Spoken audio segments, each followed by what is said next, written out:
ہمارے چینل کو سبسکرائب کریں اور بیل آئیکن دبائیں۔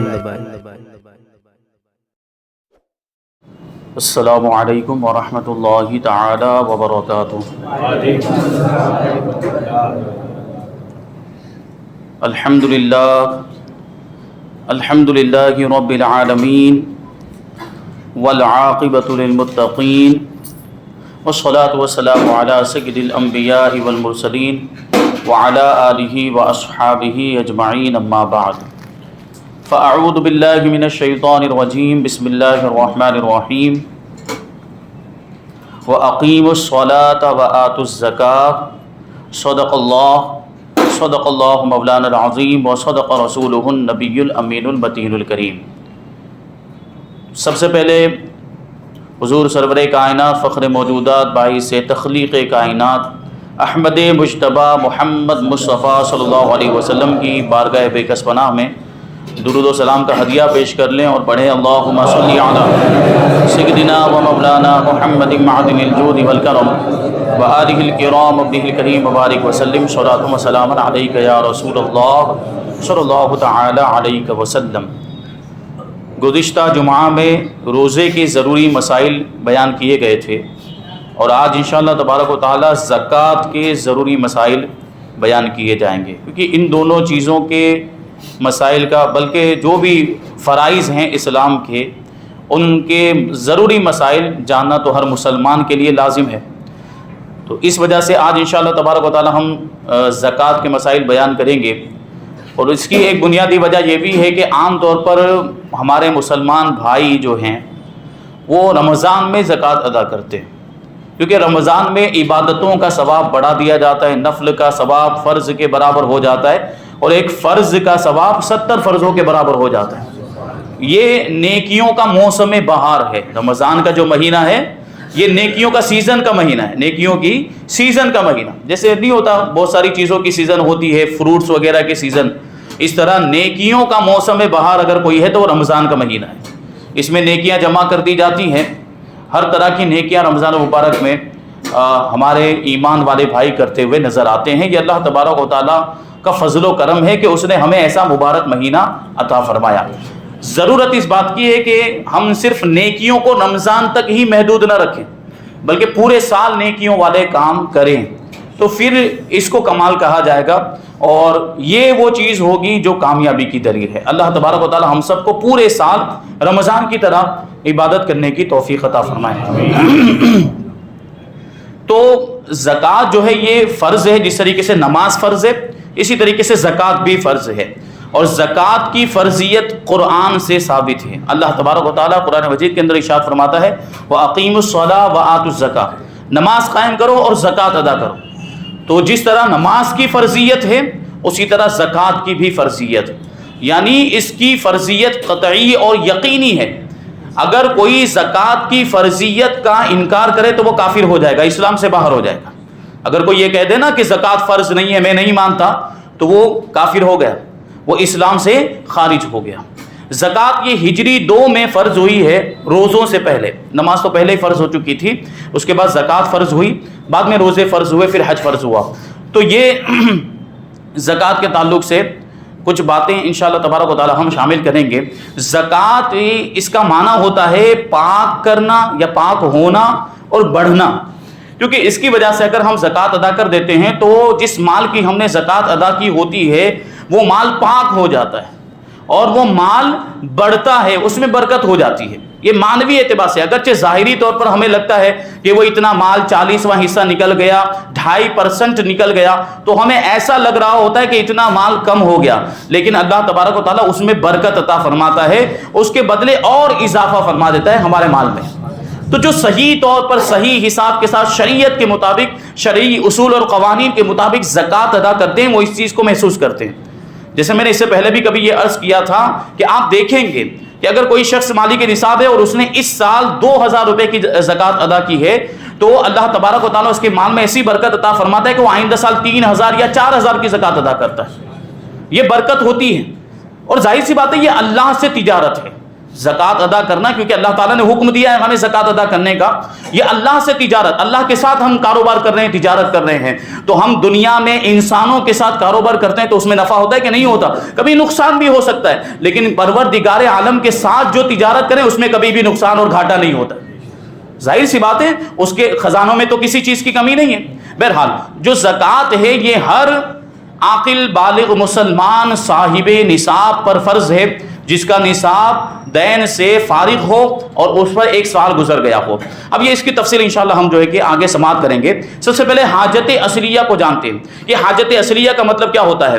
حاجت اصلیہ مطلب زندگی گزارنے کے لیے جن چیزوں کی ضرورت پیش آتی ہے کہ ان کے بغیر زندگی دشوار ہو جائے اور سخت تکلیف کا سامنا کرنا پڑ جائے. جیسے رہنے کے لیے مکان ہوتا ہے، سواری ہے، علم دین اگر کوئی حاصل کر رہا ہے تو اس کے لیے کتابیں ہیں، اور کاروبار کر رہے ہیں تو اس کے لیے جو اوزار وغیرہ ہوتے ہیں، یہ سب زندگی، گھر کا ضروری سامان، یہ سب زندگی گزارنے کے لیے یہ چیزیں ضروری ہیں، لازم ہے. تو اس لیے ان کو کہیں گے حاجت اصلیہ. تو جو نصاب ہے وہ حاجت اصلیہ سے فارغ ہو، یعنی حاجت اصلیہ سے ظاہر ہو. جو حاجت اصلیہ والی چیزیں ہیں وہ نصاب میں شمار نہیں ہوں گی. اب جو یہ بات بتائی گئی ہے کہ نصاب، تو نصاب کا مطلب کیا ہوتا ہے؟ تو اس کے بارے میں کہہ رہے ہیں کہ نصاب 7.5 تولہ سونا اور 52.5 تولہ چاندی. یہ بار بار ہم لوگ سنتے رہتے ہیں. تو یہ جو تولہ ہے، یہ تولہ اس زمانے کا تولہ نہیں جو 10 گرام کا ہوتا ہے، یہ پرانے زمانے کے اعتبار سے جو تولہ ہوتا ہے اس کا وزن اگر ہم دیکھیں اس زمانے کے اعتبار سے، انگریزی وزن کے اعتبار سے کیا وزن بنتا ہے، تو علماء محققین فرماتے ہیں کہ 52.5 تولہ چاندی کا جو وزن ہے وہ اس زمانے کے اعتبار سے، انگریزی وزن کے اعتبار سے ہوگا 653 گرام 184 ملی گرام. یہ آپ ذہن میں رکھیں، اگر نوٹ کرنا چاہتے ہو تو نوٹ کر لیں، ہر کسی کے پاس اب تو موبائل ہوتا ہے. یہ 52.5 تولہ چاندی کا وزن کتنا بنتا ہے؟ 653 گرام 184 ملی گرام. یہ یاد رکھنا ہے آپ کو، کیونکہ یہ نصاب ہمارے لیے بہت ضروری، جو بھی مالی کے نصاب ہے اس کے لیے یہ ساری چیزیں جاننا ضروری ہے. اور 7.5 تولہ چاندی سونا، 7.5 تولہ سونے کا وزن کیا بنتا ہے؟ 93 گرام 312 ملی گرام. 93 گرام 312 ملی گرام. یہ ہو گیا دونوں کا وزن، چاندی کا بھی وزن اور سونے کا بھی. تو اگر کسی کے پاس 52.5 تولہ چاندی یا 7.5 تولہ سونا ہو، یا ان میں سے کسی ایک کے برابر روپیہ پیسہ ہو، کرنسی نوٹ ہو، یا کوئی اور دوسرا مال تجارت، مثال کے طور پر مال تجارت ہے جو اتنا ہے، یعنی وہ مال ہے جس کی لے بیچ کرتا ہے، خرید و فروخت کرتا ہے، وہ مال ان دونوں میں سے کسی ایک کے برابر پہنچ جا رہا ہے، مال تجارت یعنی چاندی کے نصاب کے برابر پہنچ جا رہا ہے، یعنی 52.5 تولہ چاندی کے برابر پہنچ جا رہا ہے، یا 7.5 تولہ سونے کے برابر پہنچ جاتا ہے، تو اس کی بھی زکوٰۃ ہمیں دینی ہے. ہاں ساتھ ہی جانوروں کے بھی زکوٰۃ دی جاتی ہے، لیکن جانوروں کی زکوٰۃ کا حساب الگ ہے، وہ پھر کبھی انشاءاللہ تبارک و تعالیٰ بیان کیا جائے گا. جانوروں کا الگ حساب ہوگا، کتنے جانور میں کتنے جانور کی زکوٰۃ نکالنی ہے. یہاں بات چل رہی ہے سونا چاندی، روپیہ پیسہ، کرنسی نوٹ اور مال تجارت کی زکوٰۃ. ان میں زکوٰۃ ادا کرنی ہو تو 40واں حصہ نکالنا پڑے گا، یعنی 2.5% نکالنا پڑے گا. کب؟ حاجت اصلیہ سے فارغ کرنے کے بعد دیکھا جائے گا. تو یہ میں نے جو وزن بتا دیا انگریزی وزن. اب جو ایک چیز اور بتائی گئی ہے کہ دین سے فارغ ہونا چاہیے، یعنی قرضہ وغیرہ نہیں ہونا چاہیے. قرضہ وغیرہ جو بھی ہے اس کو مائنس کر کے دیکھا جائے گا کہ اب نصاب بچتا ہے یا نہیں بچتا.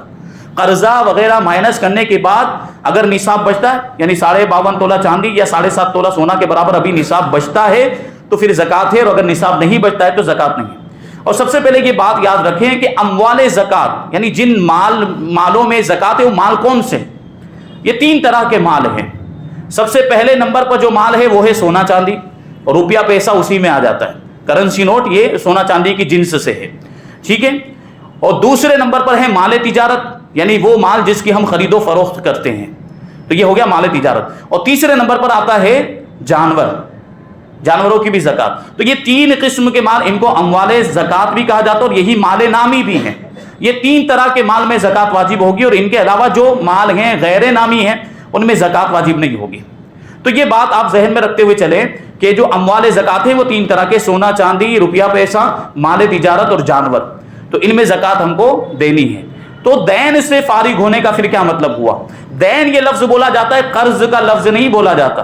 تو دین کا مطلب کیا ہوتا ہے اس کو سب سے پہلے سمجھیں کہ دین ہمارے ذمے کسی کا کچھ بھی باقی ہو، ہمارے ذمے کسی کا کچھ بھی آتا ہو، روپیہ پیسہ جو بھی، وہ ہو گیا دین.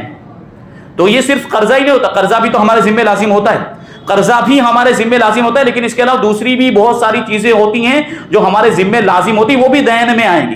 جیسے مثال کے طور پر ہم نے کوئی سامان خریدا، کوئی چیز خریدی اور اس کی قیمت ابھی ہم نے ادا نہیں کی، اس کا ثمن ابھی ہم نے ادا نہیں کیا، تو وہ قیمت ہمارے ذمے کیا ہو گئی؟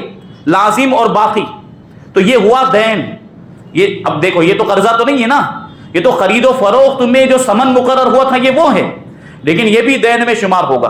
تو دین کا کیا مطلب ہوا کہ ہر وہ چیز جو ذمے میں لازم ہو، تو قرضہ بھی ذمے میں لازم ہوتا ہے، وہ بھی دین میں آئے گا۔ اگر ثمن ادا نہیں کیا، یعنی مال خریدا اور اس کی قیمت ادا نہیں کی ہے، تو وہ بھی ذمے میں لازم، یہ بھی دین میں آئے گا۔ اب مثال کے طور پر نکاح ہوا اور مہر مقرر ہوا تھا، لیکن شوہر نے مہر ادا نہیں کیا ہے ابھی تک، تو وہ مہر بھی شوہر کے ذمے کیا ہو گیا؟ لازم، تو وہ بھی دین میں آئے گا۔ پھر تو یہ ساری چیزیں سمجھانے کے لیے میں نے بات عرض کر دی، یہ سب دین میں آئیں گی، اور یہ دین جو ہوگا وہ مائنس ہو جائے گا، اس کو ہمیں کم کرنا پڑے گا جتنا بھی دین ہو۔ مثال کے طور پر کسی کے پاس ابھی 10 لاکھ روپے ہیں، لیکن ساتھ ہی ساتھ اس میں 4 لاکھ روپے کا قرضہ بھی ہے، تو کیا کریں گے ہم؟ 4 لاکھ روپے کو مائنس کریں گے، تو اب کتنے بچے؟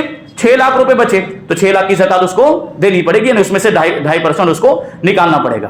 اب جو کچھ معاملات ایسے دین کی بات آ گئی، قرضے کی بات آ گئی، تو ہمارے یہاں عام طور پر ابھی تو ایسا ماحول چلا ہوا ہے کہ بینک سے قرض لیا جاتا ہے، بینک سے قرض لیتے ہیں، جو سودی قرض ہوتا ہے اس میں بیاج دینا پڑتا ہے۔ عام حالات میں ایسا قرض لینے کی اجازت نہیں ہے، کیونکہ وہ سود دینا پڑتا ہے، بیاج دینا بھی حرام اور لینا بھی حرام ہے۔ ہاں، بینک سے جو زائد رقم ملتی ہے، ہمارا سیونگ اکاؤنٹ ہے یا فکس ڈپوزٹ اگر ہم نے کر دی اور اس پہ جو زائد رقم ملتی ہے، یا دوسرا کوئی اکاؤنٹ ہے اس پر جو زیادہ رقم مل رہی ہے انٹرسٹ کے نام پر، اس کا لینا جائز ہے، کیونکہ یہ بینک کس کے ہیں؟ عام طور پر کفار کے ہیں، ان کے جو بھی اونر اور مالکان ہیں وہ کفار ہیں، اور کفار سے، یہاں کے جو کفار ہیں ہندوستان کے، ان سے اس طرح کی زائد رقم لینا جائز ہے، وہ مال مباح ہے، یعنی جائز مال ہے، اس کو ہم لے سکتے ہیں انٹرسٹ کے نام پہ جو ملتا ہے۔ ہاں، اس کو بیاج سمجھ کے نہیں لینا چاہیے، بیاج سمجھ کے لے گے تو پھر گناہ ہو جائے گا، کیونکہ ہم نے اس کو بیاج سمجھا، تو ہماری سمجھ کی وجہ سے پھر گناہ ہو جائے گا۔ مال مباح سمجھ کے لینا چاہیے، لیکن دینا تو کسی صورت میں جائز نہیں ہے، کافر کو بھی نہیں دے سکتے، مسلمان کو بھی نہیں دے سکتے، سود اور بیاج۔ تو یہاں دینے کی بات آ جاتی ہے نا، جب ہم نے قرضہ لیا ہے، مثال کے طور پر اگر 10 لاکھ روپے کا قرضہ لیتے ہیں تو اس پر 1.5 لاکھ روپے یا 2 لاکھ روپے ہمیں انٹرسٹ دینا پڑتا ہے۔ تو عام حالات میں اگر کوئی شرعی حاجت یا ضرورت نہیں ہے تو اس طرح کا قرض لینے کی اجازت ہی نہیں ہے، گنہگار ہوگا آدمی۔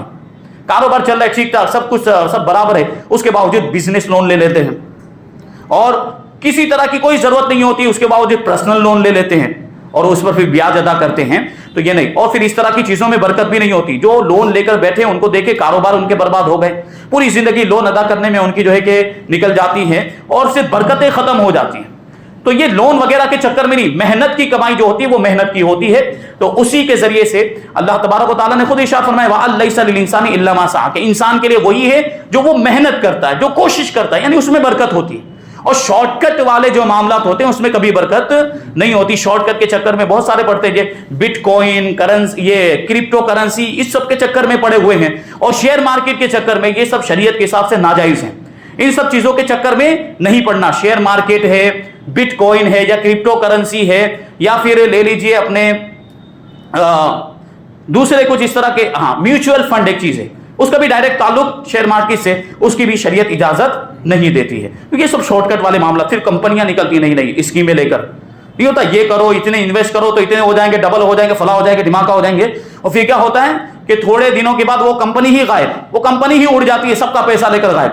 اور ہم اکثر و بیشتر دیکھتے رہتے ہیں کہ ایسی کمپنیاں ہزاروں آتی ہیں بازار میں اور لوگوں کا پیسہ لے کر اڑ جاتی، پھر بھی ہم پیسے لگاتے ہیں، حالانکہ اندیشہ ہوتا ہے کہ یہ کمپنی بھی اڑ جائے گی، اب رجسٹریشن نہیں ہے، قانونی اعتبار سے اس کو کوئی جو ہے کہ یہ سمجھے کہ اجازت حاصل نہیں، پھر بھی ہم ان کمپنیوں میں انویسٹ کرنے لگ جاتے ہیں، تو ایسا بالکل بھی نہ کریں، ہرگز نہ کریں۔ بہرحال بات چل رہی تھی کہ یہ دین کے جو معاملات ہوتے ہیں، سودی قرض لے لیتے ہیں، تو عام حالت میں اس کی اجازت نہیں، ہاں شرعی حاجت ہے، شرعی ضرورت ہے، یعنی کہیں اور سے غیر سودی قرض ہمیں نہیں مل سکتا۔ جیسے ہمارا کوئی مسلمان بھائی، ہم نے اس سے کہا کہ بھائی مجھے اتنے پیسے کی ضرورت ہے، اور اس نے دے دیا اور بیاج کی کوئی بات نہیں ہوئی، تو یہ جائز ہے۔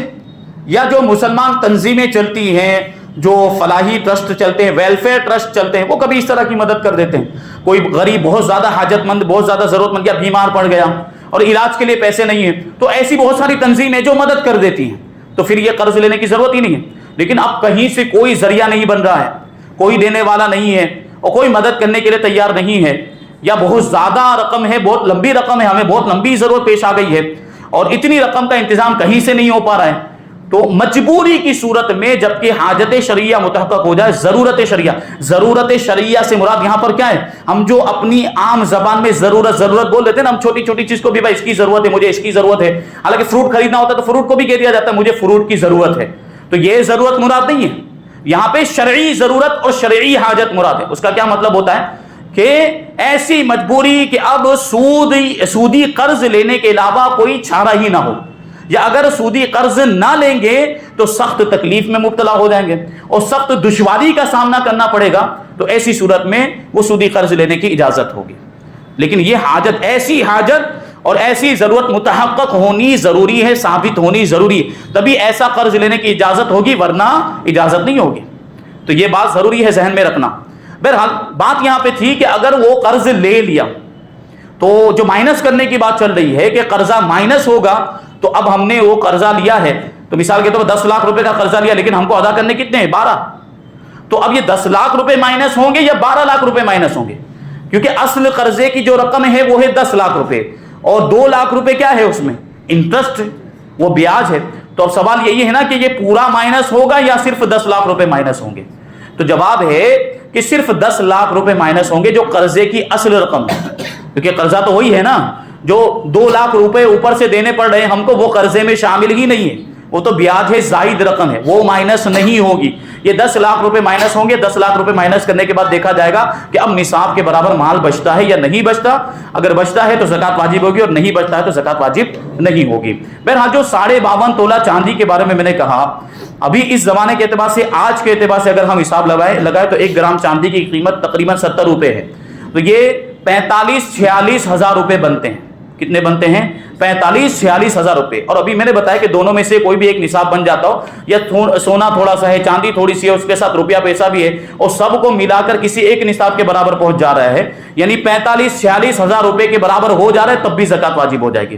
تو الحمدللہ ہمارے بھائیوں میں تو تقریباً اکثریت ایسی ہے کہ جن کے پاس اتنا تو محفوظ ہوتا ہی ہے، یعنی اتنا مال تو 45-46 ہزار کے برابر حاجت اصلیہ سے زائد مال ہوتا ہی ہے کہ ان پر زکوٰۃ واجب ہو۔ بہت کم ایسے ہوں گے کہ جن کے پاس اتنی بھی استطاعت نہیں ہوتی۔ اللہ تبارک و تعالیٰ سب کے اندر استطاعت پیدا فرمائے۔ اگر اس سال وہ صاحب نصاب نہیں ہے تو اللہ تبارک و تعالیٰ آئندہ سال ان کو صاحب نصاب بنائے۔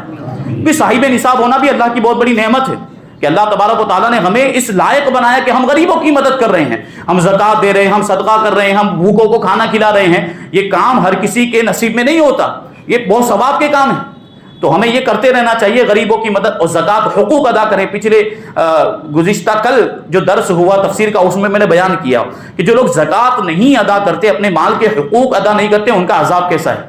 یہ سونا چاندی جس کی زکوٰۃ ادا نہیں کی ہوگی نا، یہ گلے کا پھندا بنا کے ڈال دیا جائے گا قیامت کے دن، یہ سانپ اور اژدہے کی شکل میں گلے میں ڈال دیا جائے گا، جو مسلسل زکوٰۃ نہ ادا کرنے والے کو ڈستے ہی رہیں گے اور تکلیف ہی پہنچاتے رہیں گے۔ اور یہ دنیا کے سانپ اور اژدہے نہیں ہوں گے، یہ وہ جہنم والے، یہ تو مثال نمونہ ہے، جو دنیا میں جو سانپ ہے اور اژدہے ہیں یہ نمونہ ہے ایک، اور جو جہنم کے سانپ اور اژدہے ہوں گے ان کے ڈسنے، ڈنک مارنے اور ان کی تکلیف کا تو ہم اندازہ ہی نہیں لگا سکتے۔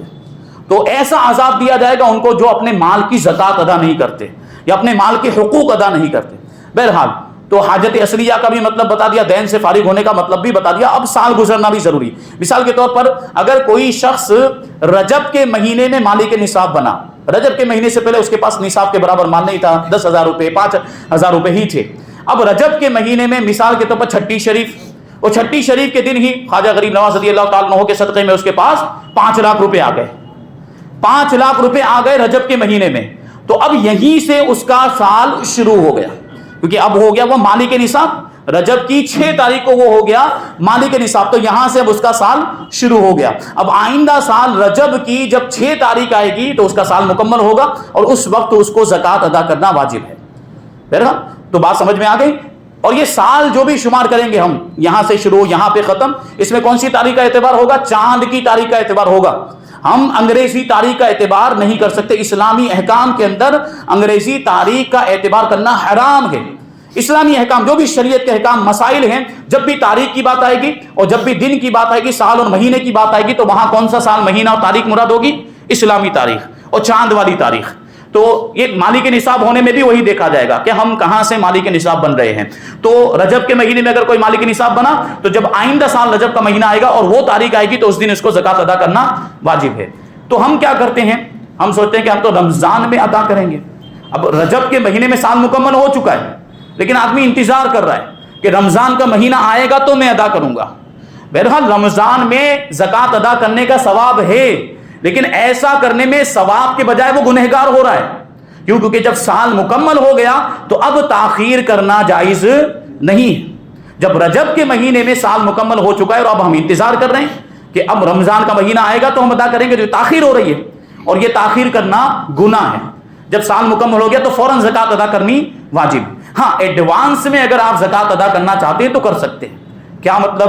مثال کے طور پر کسی کا سال جو ہے وہ شوال کے مہینے میں مکمل ہو رہا ہے, یا کسی کا سال ذی قعدہ کے مہینے میں مکمل ہو رہا ہے, ٹھیک ہے, یعنی پچھلے سال ذی قعدہ کے مہینے میں اس کے پاس مال آیا تھا, مالی کے نصاب ہوا, وہاں سے اس کا سال شروع ہوا. اب اس سال جو ذی قعدہ کا مہینہ آئے گا تو اس مہینے میں اس کا سال مکمل ہو رہا ہے. اب وہ سوچ رہا ہے کہ میرا سال تو ذی قعدہ کے مہینے میں مکمل ہوگا یا شوال کے مہینے میں, لاؤ میں ابھی سے ہی زکوٰۃ ادا کر دیتا ہوں. تو جس وقت زکوٰۃ ادا کر رہا ہے اس وقت اس کا مالی کے نصاب ہونا ضروری. جیسے رمضان کے مہینے میں وہ اب زکوٰۃ ادا کر رہا ہے تو اس وقت جتنا مال تھا اس کی زکوٰۃ ادا کرے گا. جیسے ابھی 10 لاکھ روپے ہیں تو 10 لاکھ روپے کی زکوٰۃ ادا تو ادا ہو جائے گی. ایڈوانس میں زکوٰۃ ادا کرنے سے زکوٰۃ ادا ہو جاتی ہے, ٹھیک ہے. تو شوال کی زکوٰۃ ابھی ہم ادا کر رہے ہیں, یا ذی قعدہ کی زکوٰۃ ابھی رمضان کے مہینے میں ہم ادا کر رہے ہیں تو زکوٰۃ ادا ہو جائے گی. بہرحال جتنے مال کی ہم نے زکوٰۃ ادا کی, مثال کے طور پر 10 لاکھ کی زکوٰۃ ادا کی تو وہ 10 لاکھ کی زکوٰۃ ادا ہو گئی. لیکن اب اس میں کیا دیکھنا پڑے گا ہمیں, کیونکہ ابھی 1 مہینہ باقی یا 2 مہینے باقی ہیں. تو اگر یہ 10 لاکھ میں 1 مہینے کے اندر یا 2 مہینے کے اندر کچھ اضافہ ہوا, جیسے 1 مہینے میں 1 لاکھ روپے اور آ گئے, یا 2 مہینے گزرے 2 لاکھ روپے اور آ گئے, تو 10 لاکھ کی زکوٰۃ تو ہم ادا کر چکے ہیں, لیکن جو 1 لاکھ جو بعد میں آیا یا 2 لاکھ روپے جو بعد میں آیا اس کی زکوٰۃ ادا ہوئی ہے نہیں ہوئی, تو اس کی زکوٰۃ بعد میں ادا کرنی پڑے گی. تو یہ بات ذہن میں رہے. تو یہ نصاب ہے. اب سوال یہ آ جاتا ہے کہ زکوٰۃ کس کو دے سکتے ہیں, زکوٰۃ کا مصرف کون ہے؟ تو سب سے پہلے فقیر ہوتا ہے. فقیر یعنی جو مالی کے نصاب نہ ہو, جس کے پاس حاجت اصلیہ سے زائد اتنا مال نہ ہو جو نصاب کے برابر پہنچ جائے, 7.5 تولہ سونا یا 52.5 تولہ سونا, وہ فقیر ہوتا ہے. یعنی کچھ نہ کچھ تو ہے لیکن نصاب کے برابر اس کے پاس نہیں ہے, تو وہ شرعی فقیر ہوتا ہے, اس کو زکوٰۃ دی جا سکتی ہے. اسی طریقے سے ایک ہوتا ہے مسکین, جس کے پاس کچھ بھی نہیں ہے, یعنی کھانے پینے کے بھی اسباب نہیں ہے, تو کھانے پینے کے لیے بھی اس کو سوال کرنا پڑتا ہے, مانگنا پڑتا ہے, وہ مسکین. اس کے بعد ہے عاملین. پرانے زمانے میں جب بادشاہوں کا دور ہوتا تھا تو بادشاہوں کے زمانے میں بادشاہ کی طرف سے عاملین مقرر کیے جاتے تھے, یعنی زکوٰۃ وصول کرنے والے مقرر کیے جاتے تھے جو یہی کام کرتے تھے. لوگوں کے پاس جاتے تھے جو دولت مند ہوتے تھے, مالدار ہوتے تھے, اور ان کے مالوں کی زکوٰۃ وصول کرتے تھے, پھر بیت المال میں لا کر جمع کرتے تھے. بادشاہوں کے دور میں جب اسلامی حکومت ہوا کرتی تھی تو یہ ہوتا تھا. تو اب ان کا کام ہی یہ ہوتا تھا, وہ پورے سال اسی میں لگے رہتے تھے, کیونکہ سب کے سال الگ الگ اعتبار سے مکمل ہوتے تھے. کسی کا سال کسی مہینے میں, کسی کا سال کسی مہینے میں, تو وہ تو پورے سال ہی لگا رہتا تھا. جو عامل ہوتا تھا, زکوٰۃ وصول کرنے والا اور صدقات واجبہ وصول کرنے والا, تو اس کو اپنے اہل و عیال کے لیے کمانے کا وقت ہی نہیں ملتا تھا, کاروبار کرنے کا یا بازار میں جانے کا اسے وقت ہی نہیں ملتا تھا. تو ایسے لوگوں کو بھی مصرف بنایا گیا, یعنی ایسے لوگوں کو بھی زکوٰۃ دی جا سکتی ہے. لیکن اب تو اسلامی حکومت ہی نہیں ہے, نہ کوئی بادشاہ اسلام ہے, تو یہ چیز آتی ہی نہیں ہے. بہرحال تیسرے نمبر پر ہے, چوتھے نمبر پر ہے غارم. غارم کا مطلب یہ ہوتا ہے کہ مقروض.